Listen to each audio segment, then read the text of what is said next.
pemirsa sekalian, kemudian yang ketiga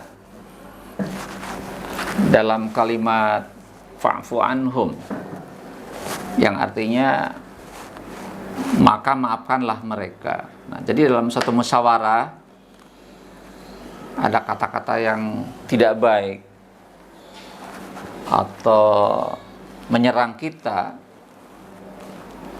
dan itu adalah sebuah kesalahan dari orang lain, maka kita harus memaafkan mereka, memaafkan dia.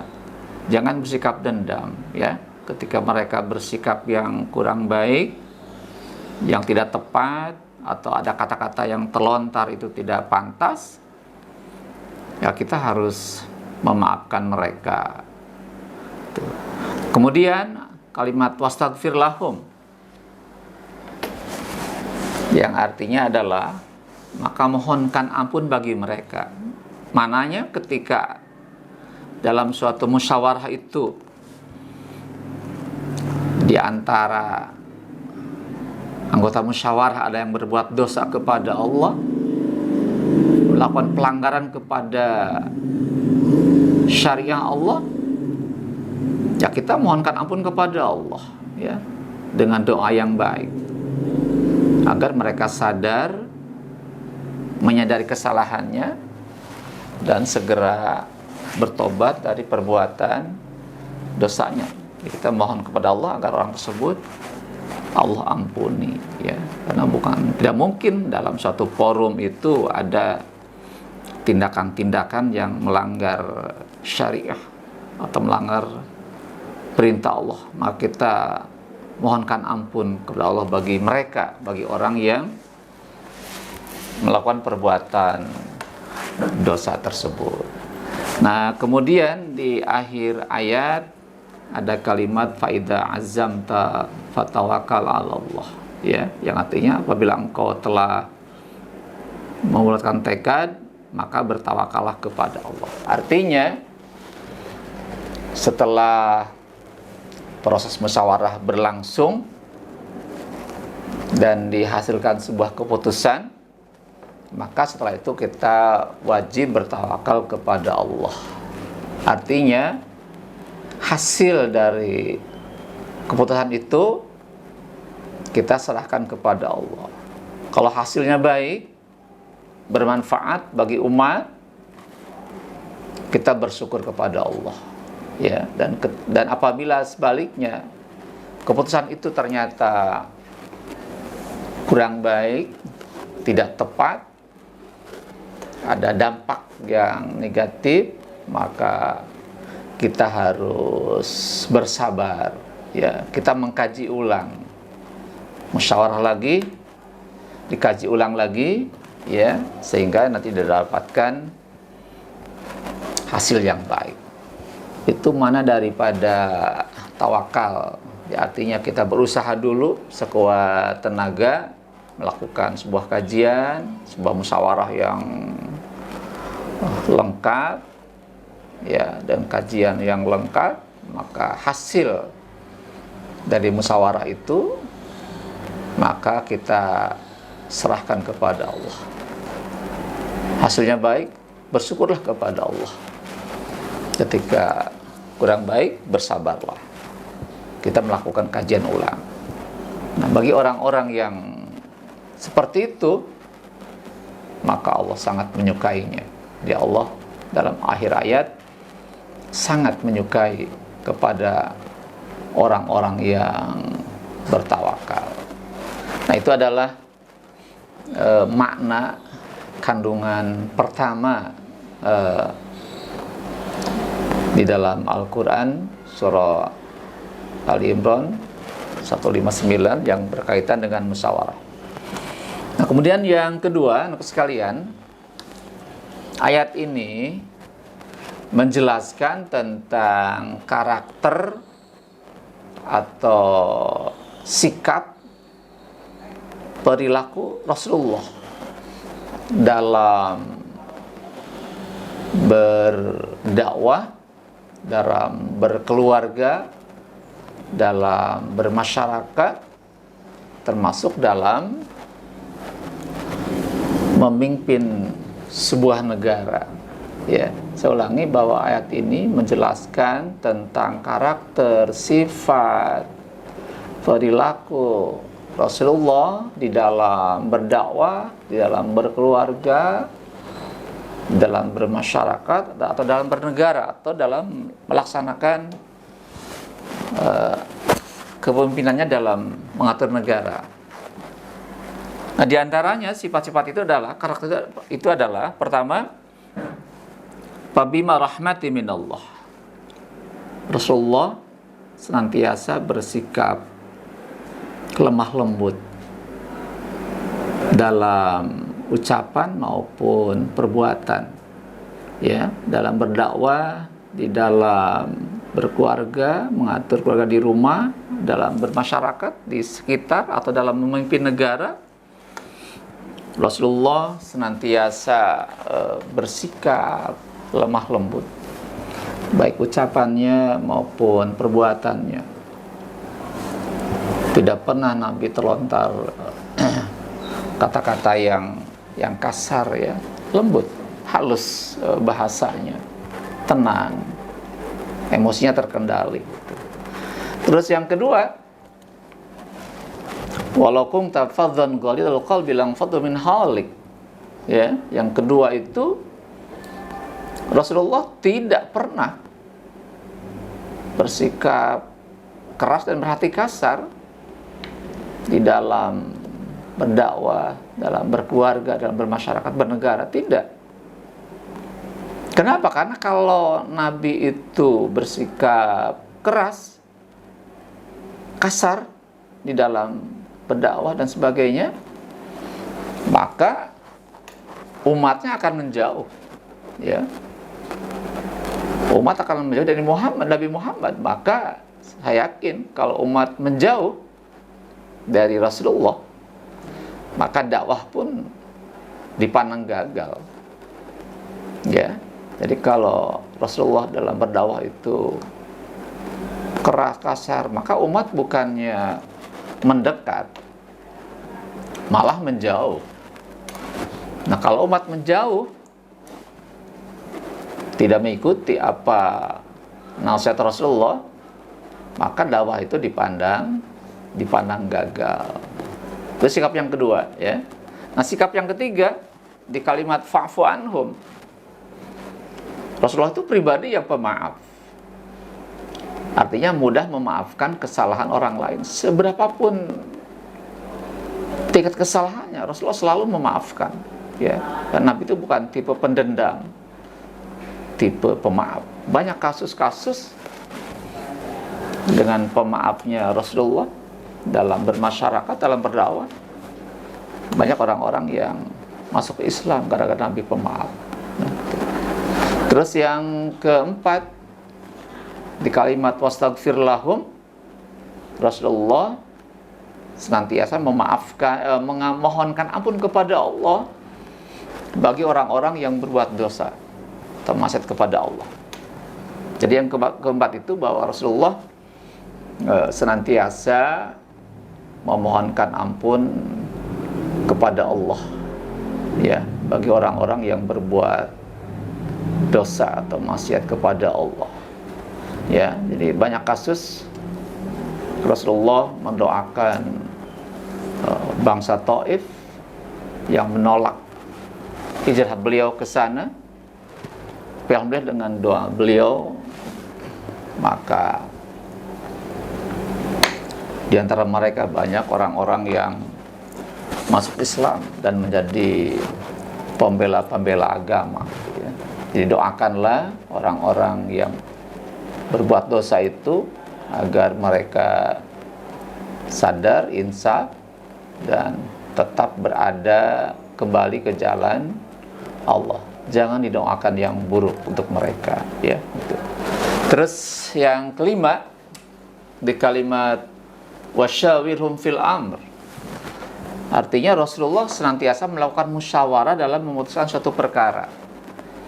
Ya, Rasulullah senantiasa melakukan musyawarah dalam memutuskan setiap perkara. khususnya itu yang berkaitan dengan kepentingan umum, kepentingan masyarakat.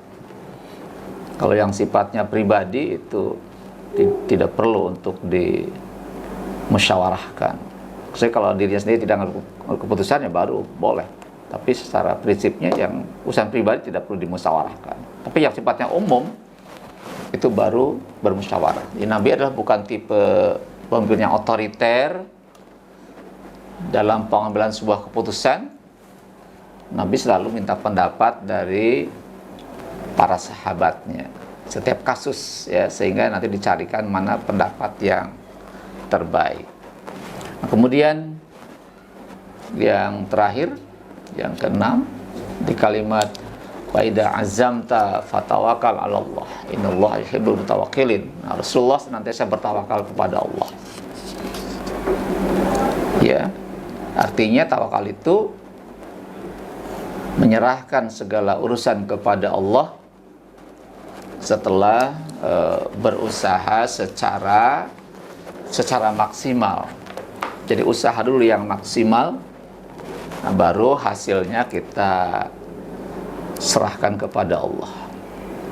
Andai kata usahanya itu berhasil, kita bersyukur kepadanya, kepada Allah, ya. Dan seandainya usahanya gagal, bersabarlah dan tidak perlu putus asa. Mungkin boleh jadi ada momentum lain, event lain, atau mesti ada hal yang mesti diperbaiki, maka insya Allah pada akhirnya dengan kerja keras dan ridha Allah, bahwa suatu usaha itu akan berhasil dengan baik.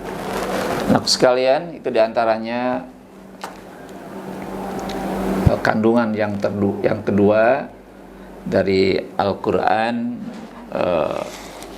surah Ali Imran ayat 159. Anak sekalian, kemudian yang terakhir, ya, yang penting kita bahas adalah bagaimana sikap demokratis atau nilai-nilai musyawarah di dalam Islam yang terdapat di dalam Al-Quran surah Al-Imran 159, yang harus kita kembangkan, kita lakukan di dalam musyawarah, ya. Di antara yang pertama, tumbuhnya kesadaran sikap menerima perbedaan dan kebinekaan sebagai keniscayaan. Ya, saya ulangi. Tumbuhnya kesadaran sikap menerima perbedaan dan kebinekaan sebagai keniscayaan. Terus yang kedua, adanya sikap saling menghargai perbedaan pendapat. Adanya sikap saling menghargai perbedaan pendapat. Sangat boleh jadi rambutnya sama hitam, tapi isinya, pendapatnya itu berbeda-beda. Kita harus menghargai perbedaan pendapat itu. Yang ketiga, adanya sikap bijak mengutamakan pendapat yang lebih besar manfaatnya, ya. Adanya sikap bijak mengutamakan pendapat yang lebih besar manfaatnya. Jadi dalam suatu musyawarah kita ambil pendapat yang terbaik, yang lebih besar manfaatnya. Terus yang keempat, berkembangnya sikap santun dalam menyampaikan pendapat. Tadi kita jelaskan di kandungan ayat Ali Imran 159 adalah bahwa dalam penyampaian pendapat harus lakukan dengan cara yang lemah lembut, ya, dengan santun, tidak boleh keras ataupun kasar. Terus yang kelima, adanya kerjasama yang baik antar peserta musyawarah, ya, adanya kerjasama yang baik antar peserta musyawarah, di mereka berdialog, berdiskusi dengan cara yang baik agar dihasilkan keputusan yang terbaik. Terus yang keenam, meningkatkan rasa memiliki tanggung jawab kolektif, ya. Jadi yang keenam, di antara anggota musyawarah memiliki tanggung jawab kolektif terhadap masalah yang mereka hadapi. Terus yang ketujuh, memiliki komitmen moral dalam mengamankan dan melaksanakan keputusan hasil musyawarah, ya. Saya ulangi, nomor 7, memiliki komitmen moral dalam mengamankan dan melaksanakan keputusan musyawarah. Jadi kalau sudah diputuskan, kita harus melaksanakan keputusan itu, jangan mengubahnya sendiri. Kita jaga secara bersama-sama. Terus yang kedelapan, tercipta persaudaraan dan ukhuwah Islamiyah yang kuat. Jangan gara-gara berpendapat ukhuwahnya terganggu, ya, persahabatan terganggu. Tidak, itu malah dengan musyawarah itulah akan tercipta persaudaraan dan ukhuwah Islamiyah yang kuat di antara anggota musyawarah. Dan yang kesembilan, adanya sikap bertawakal kepada Allah atas hasil keputusannya. Jadi tadi sudah kita bahas bahwa setelah ada keputusan dari musyawarah itu, maka hasilnya kita serahkan kepada Allah. Kemudian yang terakhir, kemungkinan besar memperoleh hasil kesepakatan yang diridhoi oleh Allah. Jadi ending dari musyawarah, kita berharap bahwa keputusan itu adalah keputusan yang Allah ridhoi. Jangan sampai apa yang kita putuskan bertentangan, berseberangan, bertabrakan dengan ketentuan Allah. Para saudara sekalian, ya, itulah hal yang berkaitan dengan bagaimana manfaat sikap demokratis atau nilai-nilai musyawarah yang harus kita kembangkan sehingga bermanfaat, ya, dihasilkan manfaat yang baik dari musyawarah itu. Nah, itu kita coba pelajari lebih dalam lagi, ya, baik ayat yang berkaitan dengan musyawarah tadi, Al-Imran 159, dan juga bagaimana sistem musyawarah ini kita kembangkan sehingga ada nilai manfaat yang baik, ya, ada nilai-nilai manfaat yang baik, ada keputusan yang terbaik, dan nanti juga ada ukhuwah yang lebih kuat di antara kita, ya. Dan juga yang terakhir tadi, bahwa diharapkan musyawarah yang kita lakukan adalah musyawarah yang hasilnya Allah ridhoi. Demikian materi hari ini, ya. Jika ada hal yang kurang dipahami, nanti kita bisa dikaji ulang, kita akan bahas ulang dalam diskusi kegiatan belajar mengajar di kelas, ya. Demikian. Akhirul kalam. Assalamualaikum warahmatullahi wabarakatuh.